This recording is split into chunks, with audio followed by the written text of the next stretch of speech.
एंडे सुहृद गए केरला को विकसित बनाने में हमारी युवा शक्ति की बहुत बड़ी भूमिका है, लेकिन कांग्रेस ने यहां की युवा शक्ति के साथ हमेशा धोखा किया। एनडीए के पास केरला के यूथ के लिए रोजगार के अवसर बनाने का रोडमैप है।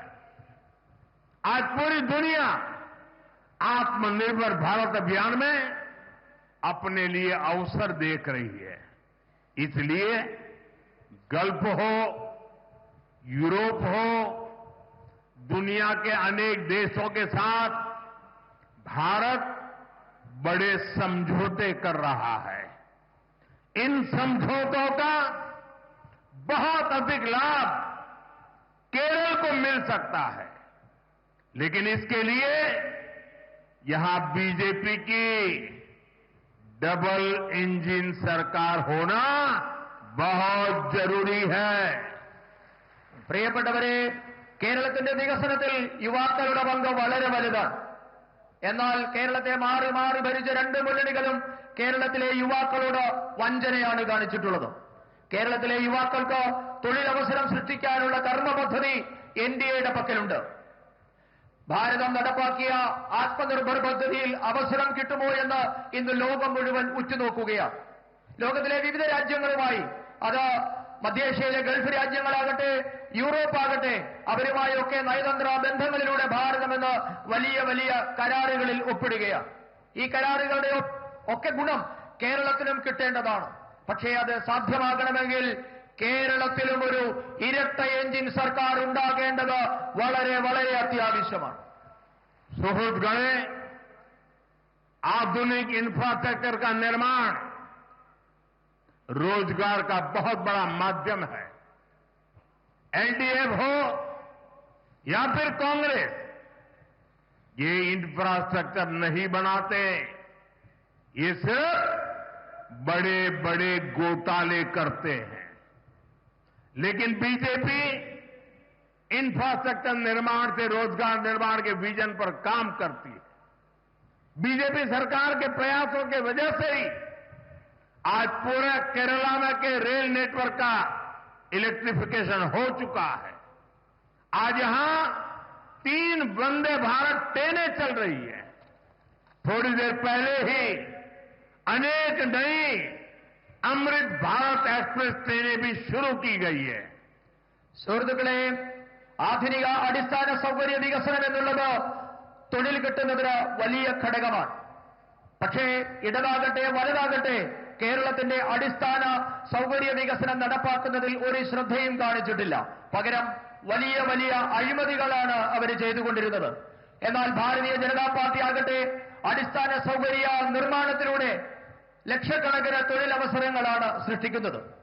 ഭാരതീയ ജനതാ പാർട്ടി നയിക്കുന്ന കേന്ദ്ര സർക്കാരിന്റെ ഈ നയം കാരണം ഇന്ന് കേരളത്തിലെ എല്ലാ റെയിൽവേ ലൈനുകളും വൈദ്യുതീകരിക്കപ്പെട്ടിട്ടുണ്ട്. ഇന്ന് 3 വന്ദേ ഭാരത് ട്രെയിനുകൾ കേരളത്തിൽ കൂടി ഓടുന്നുണ്ട്. അല്പസമയം മുൻപ് നിരവധി അമൃത ഭാരത് ട്രെയിനുകളാണ് കേരളത്തിൽ കൂടി ഓടുന്നതിന് തുടക്കം കുറിച്ചിട്ടുള്ളത്.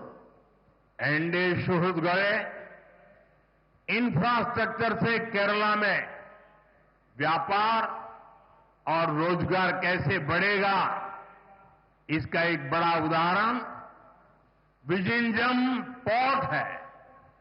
जब मुझे इस पोर्ट का लोकार्पण करने का अवसर मिला, उसके 6 मंथ्स में ही 6 महीने में ही करीब 150 वेसल्स और 3 लाख कंटेनर्स को इस पोर्ट पर हैंडल किया गया है. यानी ज्यादा लोगों को रोजगार मिला है और केरला की ट्रेड कैपेसिटी को भी मजबूती मिली है. പ്രിയപ്പെട്ടവരെ, അടിസ്ഥാന സൗകര്യ വികസനത്തിലൂടെ കേരളത്തിന്റെ തൊഴിൽ മേഖല എങ്ങനെ വളരും എന്നതിന്റെ വലിയ ഉദാഹരണമാണ് വിഴിഞ്ഞം തുറമുഖ പദ്ധതി. എനിക്കാണ് വിഴിഞ്ഞം തുറമുഖ പദ്ധതി രാഷ്ട്രത്തിന് സമർപ്പിക്കാനുള്ള അവസരം കിട്ടിയത്. രാഷ്ട്രത്തിന് വിഴിഞ്ഞം സമർപ്പിച്ചത് 6 മാസത്തിന് ശേഷം വിഴിഞ്ഞത്ത് 150ഓളം വലിയ കപ്പലുകൾ, മദർ ഷിപ്പുകളും 3 ലക്ഷം കണ്ടെയ്നറുകളുമാണ് വിഴിഞ്ഞം തുറമുഖം വഴി കൈകാര്യം ചെയ്യപ്പെട്ടത്. കൂടുതൽ ആൾക്കാർക്ക് തൊഴിൽ കിട്ടുന്നതോടെ കേരളത്തിന്റെ വ്യാപാര രംഗത്തിന് വലിയ കരുത്തുണ്ടാകും.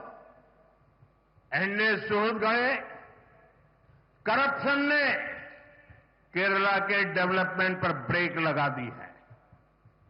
एलडीएफ के राज में बैंकों में भी सेविंग सुरक्षित नहीं है।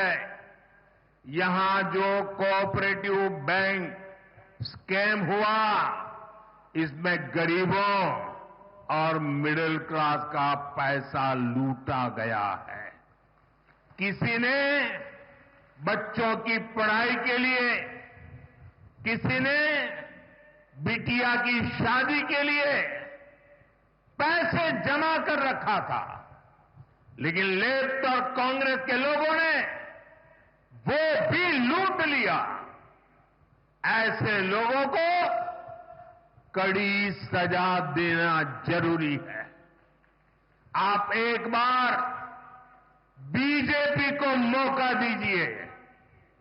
जिसने आपको लूटा है, उससे एक एक रुपया वसूला जाएगा। പ്രിയപ്പെട്ടവരെ, കേരളത്തിന്റെ വികസനത്തിന് തടസ്സമായി നിൽക്കുന്നത് അഴിമതിയാണ്. LDF ഭരണത്തിൽ കേരളത്തിലെ ബാങ്കുകളിലെ നിക്ഷേപം പോലും സുരക്ഷിതമല്ലാതെയായി മാറി. സഹകരണ ബാങ്കിലെ അഴിമതി മൂലം സാധാരണക്കാരുടെ പണമാണ് കൊള്ളയടിക്കപ്പെട്ടത്. മക്കളുടെ വിദ്യാഭ്യാസത്തിനായും പെൺകുഞ്ഞുങ്ങളുടെ വിവാഹത്തിനായുമൊക്കെ സാധാരണ മനുഷ്യർ കരുതി വെച്ച പണമൊക്കെയും ഇടത് വലതു നേതാക്കന്മാർ കൊള്ളയടിച്ചു. ഇവർക്ക് കടുത്ത ശിക്ഷ നൽകേണ്ടത് വളരെ അത്യാവശ്യമാണ്.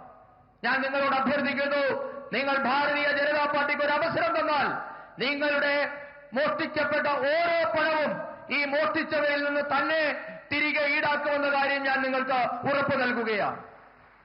एनडीए सोच गए, भगवान अयप्पा के प्रति पूरे देश के लोगों की, हम सबकी अगाध आस्था है। लेकिन एलडीएफ सरकार ने सबरीमला मंदिर की परंपराओं को नुकसान पहुंचाने में कोई कसर नहीं छोड़ी है। अब यहां गोल्ड के चोरी होने की खबरें आ रही है। मंदिर में से, भगवान के पास से गोल्ड की चोरी, सोने की चोरी। मैं एक बात स्पष्ट कहना चाहता हूं, यहां बीजेपी सरकार बनते ही आरोपों की पूरी जांच होगी और दोषियों की जगह जेल में होगी। और ये मोदी की गारंटी है। പ്രിയപ്പെട്ടവരെ, രാജ്യം മുഴുവൻ മാത്രമല്ല, നമുക്കെല്ലാവർക്കും ഭഗവാൻ അയ്യപ്പനോട് ഈ രാജ്യം മുഴുവൻ അഗാധമായ ഭക്തിയും വിശ്വാസവുമാണുള്ളത്. എന്നാൽ ശബരിമലയുടെ മഹത്തായ പാരമ്പര്യത്തെ, വിശ്വാസത്തെ തകർക്കാൻ കിട്ടിയ ഒരവസരവും പാഴാക്കാത്തവരാണ് ഇന്ന് കേരളം ഭരിക്കുന്ന ഇടതുമുന്നണി സർക്കാർ. ഇപ്പോൾ ശബരിമലയിൽ നിന്നും സ്വർണ്ണക്കൊള്ളയുടെ വാർത്ത പുറത്തു വരികയാണ്. ഒരു കാര്യം ഞാൻ വ്യക്തമാക്കാൻ ആഗ്രഹിക്കുന്നു, ഭാരതീയ ജനതാ പാർട്ടി കേരളത്തിൽ സർക്കാർ ഉണ്ടാക്കും. അങ്ങനെ ഭാരതീയ ജനതാ പാർട്ടിയുടെ സർക്കാർ ഉണ്ടായാൽ മുഴുവൻ ആരോപണങ്ങളെക്കുറിച്ചും നാം അന്വേഷണം നടത്തും. ഇപ്പോൾ ആരോപണ വിധേയരായിട്ടുള്ള മുഴുവൻ ആൾക്കാരും അവരുടെ